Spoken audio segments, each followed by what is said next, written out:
अब अभी हमने बहुत सिंपल हल निकाला था इसका कि अगर एक तल दोलक हो तो उसकी एक ही कोणीय आवृत्ति होती है, द्वियुग्मित दोलक हो तो उसके लिए दो कंपन विधाएं परिभाषित की जाती हैं। एक कंपन विधा में आयाम समान दिशा में और दूसरी कंपन विधा में आयाम विपरीत दिशा में होते हैं, और दोनों कंपन विधाओं के लिए कोणीय आवृत्तियां अलग अलग परिभाषित की जाती हैं। तो जब n युग्मित दोलक हैं तो n युग्मित दोलकों के लिए n कोणीय आवृत्तियां, जितने युग्मित दोलक हैं, 100 हैं तो 100, 50 हैं तो 50, 55 है तो 55, 55, 72 है तो 72, उतनी ही कोणीय आवृत्तियां परिभाषित की जा सकती हैं, उतनी ही सामान्य विधाएं इसके लिए परिभाषित की जा सकती हैं। इसके बारे में डिस्कस करें तो हम लेंगे n युग्मित दोलक जिनकी n कंपन आवृत्तियां होंगी, और हर कंपन आवृत्ति एक सामान्य विधा को परिभाषित करेगी। ये समीकरण हम पहले परिभाषित कर चुके हैं।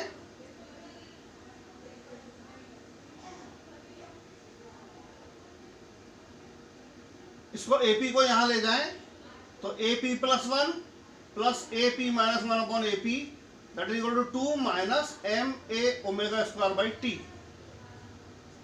इसको लिखें तो हो जाएगा 2T। इसको सॉल्व करना है हम थोड़ा सा, और MA से इस समीकरण को ऊपर नीचे डिवाइड कर दें। T अपॉन MA ये हम जानते हैं,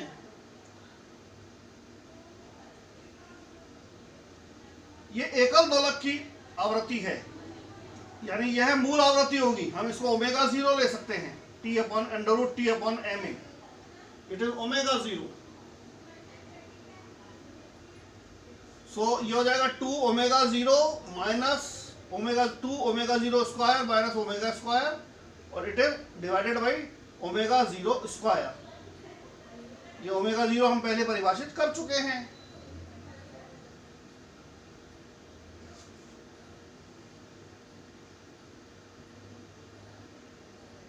यहां आप देखें इसमें n कहीं नहीं आ रहा है, तो ये जो समीकरण है हमारे पास, ये वाली, ये सभी आवृत्तियों के लिए परिभाषित की जा सकती है।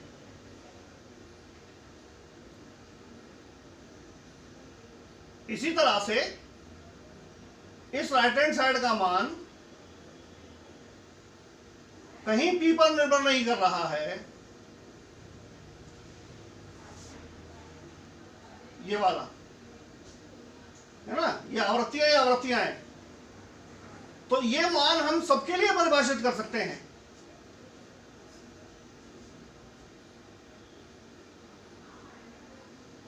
है ना, चाहे कण कोई सा भी हो, ये मान कण की संख्या पर निर्भर नहीं कर रहा है, P पर निर्भर नहीं कर रहा है। तो ये कण हर कण के लिए हम इस समीकरण को व्यक्त कर सकते हैं। सीमांत प्रतिबंध A0 और AN+1 का मान 0 हम पहले परिभाषित कर चुके हैं। Pवें कण के लिए आयाम हमारे पास ये है, मान लिया C sin P थीटा। P-1वें कण के लिए ये हो जाएगा और P+1वें कण के लिए ये हो जाएगा। तो हम यहाँ इसके लेफ्ट हैंड साइड में वैल्यूज रखें, AP+1 ये हो जाएगा C sin P+1 theta, AP-1 that is C sin P-1 theta, और AP that is C sin P theta. थोड़ा सा इसको सॉल्व करें तो ये हमारे पास जाएगा 2T sin P theta cos theta, C sin P theta ये कैंसिल हो जाएगा, हमारे पास हो जाएगा 2 cos थीटा।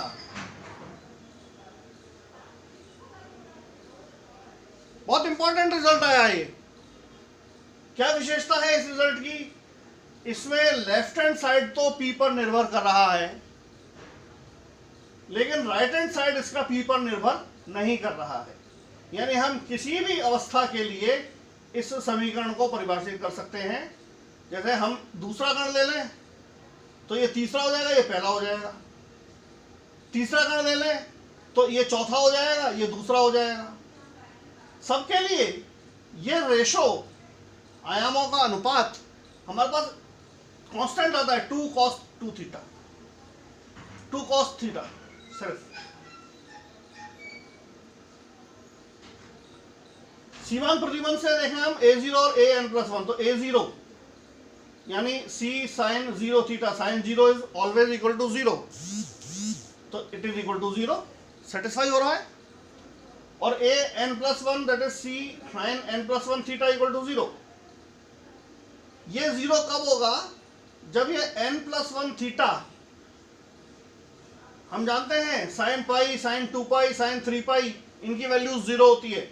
sin π/2, sin 3π/2 की वैल्यू 1 होती है। तो या तो sin 0 हो और या sin पाई, 2 पाई, 3 पाई इस तरह से हो, राइट। तो हम इससे थीटा की वैल्यू लिख सकते हैं, थीटा हो जाएगा n π/n+1।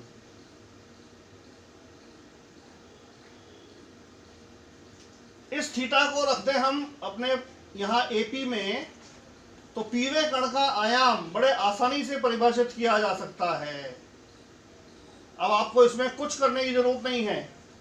पहला कण है तो 1, यहां 1, दूसरा कण है तो ये 2, ये 2, तीसरा कण है ये 3, तो 3, चौथा कण है 4, तो 4, और nवा कण है तो यहां पर हम n लिखते हैं।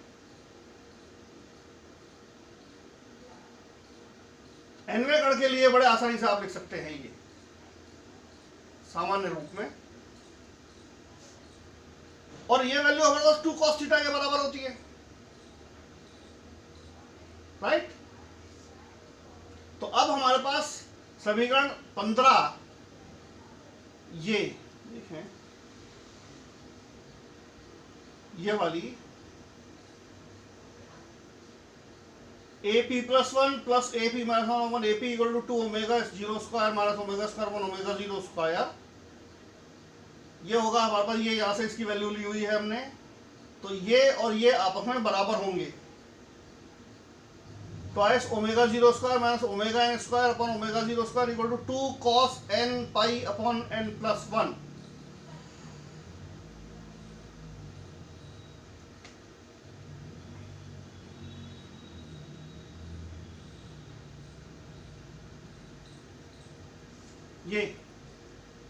ये साइड और ये साइड ये बराबर है। यहां पर आप इससे बड़े आसानी से ओमेगा n स्क्वायर का मान लिख सकते हैं। थोड़ा सा सॉल्व करें, omega n square upon omega 0 square equal to 2 minus 2 cos this, 2 common निकाल लिया तो 1 minus cos n pi upon n+1, है ना। और इसको हम जानते हैं,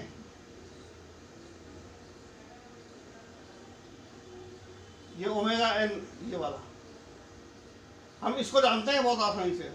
ओमेगा n स्क्वायर की वैल्यू ये हम इसको जानते हैं, ये 1 माइनस कॉस थीटा, तो इसको लिख सकते हैं sine square theta by 2, right. तो ये हमारे को इसको सॉल्व करा, ये हो जाएगा 4 omega 0 square sine square n pi upon 2n। इसको स्क्वायर रूट कर लें तो हमारे पास आती है nवें दोलक की आवृत्ति omega n is equal to 2 omega 0 sine n pi upon 2n+1। जैसा हमने पहले कहा था कि अगर n युग्मिक दोलक एक दूसरे से जुड़े हुए हैं तो उनकी n कंपन विधाएं और n कंपन विधाओं की अलग अलग n आवृत्तियां हम परिभाषित कर सकते हैं। यहां से आप अलग अलग कण के लिए जितने भी कण हैं, omega 1, omega 2, omega 3, omega 4, omega 5, ये हमारे पास एक सामान्य समीकरण आ गई जिससे हम n कोणीय आवृत्तियां परिभाषित कर सकते हैं। उदाहरण के लिए देखें, एकल दोलक जब होता है तो n equal to 1, small n equal to 1, p equal to 1, तो ये omega 1 2 omega 0 sine pi upon 2n+1, 2 n भी 1 है तो 2 + 2 4, तो it is 2 omega 0 sine pi by 4।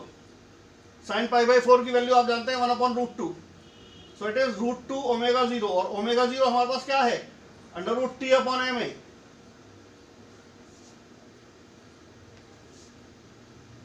ये वही रिजल्ट आ गया जो हम पहले परिभाषित कर चुके हैं। एकल दोलक के लिए एक कोणीय आवृत्ति 2t/ma, और A1 हमारे पास क्या है, C sine P sine theta, यहां से पी साइन पी थीटा, तो A1 equal to C sine theta.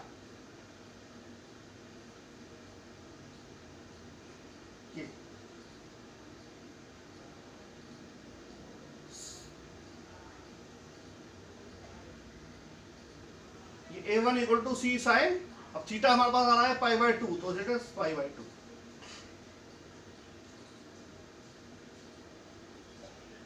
तो ये इसके लिए आयाम का मान और ये इसके लिए कोणीय आवृत्ति जब एकल दोलक है। जब दो दोलक जुड़े हुए हों एक साथ n इक्वल टू 2, तो स्मॉल n के मान भी 1 और 2 हो जाएंगे, p के मान भी 1 और 2 हो जाएंगे। अब हम इसके लिए अलग परिभाषा करते हैं, n इक्वल टू 2 और n इक्वल टू 1 यहां से पहली वैल्यू, और p 1 और 2 के लिए, राइट। तो ये एक आवृत्ति आप इस तरह से परिभाषित कर सकते हैं जो हम पहले कर चुके हैं। फिर n equal to 1, p equal to 1, ये तो 2 ही है, n इक्वल टू 2 ही है, युग्मित दोलक है डबल का। तो अब दूसरी value n equal to 1, p equal to 2। एक तो n equal to 1, p equal to 1, पर ये वैल्यू यहां पर आप देखें A1 और A2 दोनों मान समान आ रहे हैं, यानी दोनों एक ही दिशा में होंगे। और जब आप n इक्वल टू 2 ले लें यहाँ और p इक्वल टू 1 and 2, तो इससे दो वैल्यूज परिभाषित कर सकते हैं हम, एक ये ओमेगा 1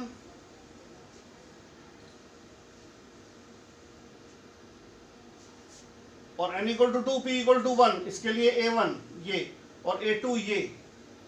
आप सीधे देख रहे हैं यहाँ पर c साइन 2 पाई बाई 3 है, यहाँ पर c साइन 4 पाई बाई 3 है, तो it is minus c sine pi by 3, यानी A2 और A1 दोनों एक दूसरे के विपरीत कला में होंगे। तो ये है n युग्मित दोलकों के लिए n कोणीय आवृत्ति परिभाषित करना और उनकी उतनी ही सामान्य विधाएं परिभाषित करना।